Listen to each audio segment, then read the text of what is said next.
جن کے اثرات پر ہم ماہ با ماہ پیش گوئیوں کے دوران بات کریں گے۔ باہمی سماجی تعلقات۔ گھریلو امور گزشتہ کئی سالوں سے نمایاں حیثیت حاصل کیے ہوئے ہیں، کیونکہ 2012 سے نیپچون آپ کے چوتھے یعنی گھریلو امور کے خانے میں ہیں۔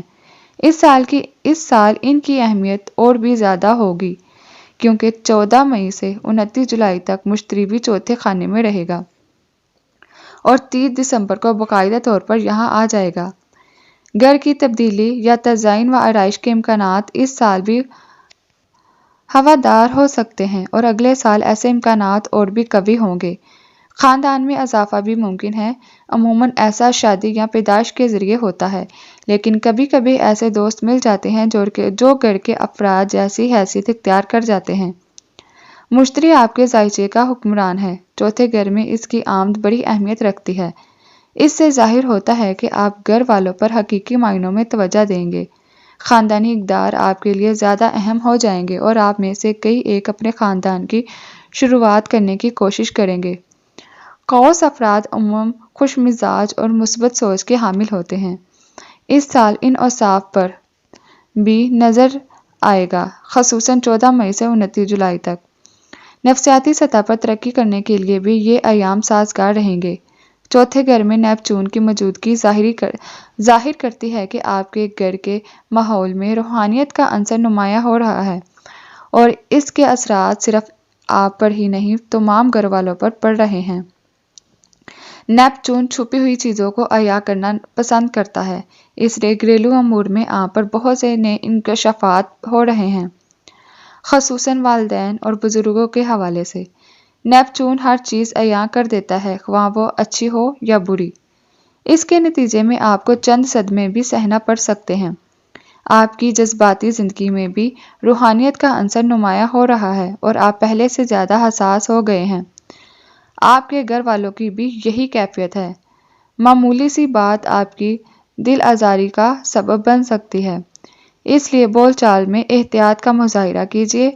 قوس والی روایتی بے باکی اور صاف گوئی کو سوچ سمجھ کر استعمال کیجیے، ورنہ آپ سنگ دل اور کٹھور ہونے کا ٹھپا لگ جائے گا۔ بڑے پیمانے پر گھر کی تزئین و آرائش کے لیے 19 فروری سے 20 مارچ تک اور 4 مئی سے 29 جولائی تک کے ایام بہتر رہیں گے۔ چھوٹے پیمانے پر اس کام کے لیے 25 فروری تا 21 مارچ تک کا دورانیہ مناسب ہوگا۔ محبت اور جذبات۔ آپ کا 7واں یعنی محبت کا گھر اور 11واں یعنی دوستانہ تعلقات کا گھر دونوں میں سے کوئی اس سال قوت میں نہیں ہوگا، اس لیے سماجی سطح پر کچھ زیادہ گہما گہمی نظر نہیں آتی۔ رومانی سطح پر بھی حالات میں کوئی تبدیلی رونما نہیں ہوگی۔ کنوارے شادی کی طرف مائل نہیں ہوں گے اور شادی شدہ افراد کے رشتے پر کوئی منفی اثر نہیں پڑے گا۔ 10 جون کو آپ کے 7ویں گھر میں ایک سورج گرہن لگے گا، جس کی وجہ سے تھوڑی بہت اتھل پتھل ہو سکتی ہے، لیکن مضبوط رشتوں کو اس سے کوئی خطرہ لاحق نہیں ہوگا۔ البتہ اگر رشتہ اپنی اصل میں ہی ناقص ہو تو اس کی سلامتی کی کوئی گارنٹی نہیں۔ آپ کا محبت کا سیارہ عطارد اور آپ کا دوستوں کا سیارہ زہرہ دونوں تیز رفتار پر سفر کرتے ہیں۔ ایک سال کے دوران یہ آپ کے ذائچے کے تمام گھروں اور برجوں سے گزر جاتے ہیں، اس لیے آپ کی رومانی اور سماجی زندگی میں کئی طرح کے مختلف مدتی رجحانات نمودار ہوتے رہتے ہیں۔ ان پر ہم ماہ با ماہ پیش گوئیوں میں بات کریں گے۔ آپ کا محبت کا سیارہ اس سال 3 مرتبہ رجت کا شکار ہوگا، جو کہ اس کا معمول ہے۔ 30 جنوری سے 20 فروری تک، 29 مئی تا 21 جون تک اور 27 ستمبر سے 17 اکتوبر تک۔ ایسے ایام میں تعلقات آگے بڑھنے کے بجائے پیچھے کی طرف جاتے ہوئے محسوس ہوں گے۔ سماجی سطح پر آپ کی خود اعتمادی کسی قدر ڈھانو ڈھول نظر آئے گی، اس لیے بہتر ہوگا کہ ان ادوار میں اپنے رشتوں کا جائزہ لیں اور جہاں خرابی نظر آتی ہے وہاں اصلاح کے لیے اقدامات کریں اور رومانی حوالے سے کوئی اہم فیصلہ ہرگز نہ کریں۔ عمومی طور پر ایسے افراد کی طرف راغب ہوتے ہیں جو اچھی گفتگو کا ہنر جانتے ہیں اور علم و دانش کے حامل ہوں۔ آپ کو ایسے لوگ پسند ہیں جن کے ساتھ آپ خیالات شیئر کر سکیں اور جن سے بات کرنا آسان ہو۔ آپ کے نزدیک ذہنی ہم آہنگی بھی اتنی ہی اہم ہے جتنی کہ جذباتی اور جسمانی ہم آہنگی۔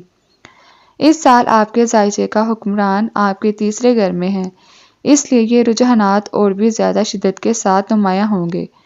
چونکہ عطارد تیز رفتار پر سفر کرتے ہیں، اس لیے رومانی اور سماجی مواقع مختلف طریقوں سے اور مختلف افراد کے ذریعے پیدا ہو سکتے ہیں۔ محبت کے حوالے سے آپ کی ضروریات بھی تیزی سے تبدیل ہو سکتی ہیں۔ ان پر ہم ماہ بہ ماہ پیش گوئیوں میں بات کریں گے۔ صحت اس سال اچھی رہنی چاہیے۔ جیسا کہ پہلے ذکر ہوا، سال کے زیادہ تر حصے میں صرف ایک طویل مدتی سیارہ آپ کی مخالفت پر کمر بستہ رہے گا۔ 14 مئی سے 29 جولائی تک مشتری اس کا ساتھ نبھائے گا، مگر اس سے کوئی خاص فرق نہیں پڑے گا۔ بقیہ تمام طویل مدتی سیارے آپ پر سات نظرات ڈال رہے ہیں یا آپ سے لا تعلق ہیں۔ اس سال کا چھٹا گھر قوت میں رہے گا، اس لیے آپ صحت کے شعبے پر بھرپور توجہ دینی بھی چاہیے، کیونکہ صحت بہرحال اہم ہوتی ہے۔ اس سال اپنی صحت کو مزید بہتر بنانے کے لیے آپ کو مندرجہ ذیل اجزائے جسمانی پر توجہ دینی چاہیے، جو کہ آپ کے ذائچے کے حساب سے کسی قدر کمزور حالت میں نظر آتے ہیں۔ جگر اور رانے آپ کی صحت میں ہمیشہ اہم کردار ادا کرتے ہیں، کیونکہ آپ کا برج ان پر حکمرانی کرتا ہے۔ رائنوں کے باقاعدگی سے مثال سے نہ صرف رانوں اور جگر کو فائدہ ہوتا ہوگا، بلکہ زیریں کمر کو بھی تقویت ملے گی۔ اسے آپ کے معمول کا حصہ ہونا چاہیے۔ جگر کی تحریر بھی فائدہ مند ہوگی، اس کے لیے کسی اچھے معالج سے رابطہ کریں۔ آپ ایک منفرد شخصیت رکھتے ہیں اور ضروری نہیں کہ جو چیز دوسروں کو فائدہ دے رہی ہو وہ آپ کے لیے بھی فائدہ مند ہو، اور جو چیز آپ کے لیے مفید ہے وہ شاید دوسروں کو فائدہ نہ پہنچائے۔ آپ اپنے جسمانی نظام سے زیادہ آسانی حاصل کر رہے ہیں۔ چونکہ آپ کا صحت کا سیارہ زہرہ خاصی تیز رفتار پر چلتا ہے اور ایک سال کے دوران آپ کے ذائچے کے تمام گھروں اور برجوں سے گزر جاتا ہے، اس لیے صحت کے امور میں کئی طرح کے مختصر مدتی رجحانات نمودار ہوتے رہتے ہیں۔ ان کا انحصار زہرہ کی اس وقت کی پوزیشن اور اس سے ملنے والی نظریات پر ہوتا ہے۔ ماہ بہ ماہ پیش گوئیوں میں ان پر زیادہ بہتر انداز میں بات کی جا سکتی ہے۔ امید کرتی ہوں کہ آپ لوگوں کو یہ ویڈیو ضرور پسند آئی ہوگی۔ لائک شیئر ضرور کیجیے گا۔ شکریہ۔